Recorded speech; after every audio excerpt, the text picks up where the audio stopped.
Karong adlaw mga kasama ang Team RMN nagpadayon sa pagtuno sa ato ang mga beneficiary sa ato ang solar radio transistor ilawom sa RMN Foundation nga One Radio Campaign. Tay, unsay kompletong pangalan? Samuel Casanading. Unsay trabaho na to, tay? Karpintero daw na, karon dili na. O so wala na, nagpaabot na lang tagkuan. Na ba kay Stroke mo ko.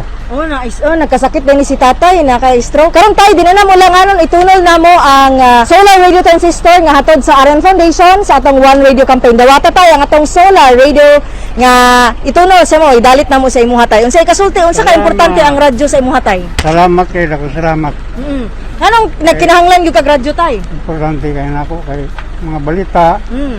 Usahay ka nang di ko kato, magmina ko drama. Pero balita ang importante sa'yo pa. Minaw na ko. Okay, ayan, mission accomplished mga kasama.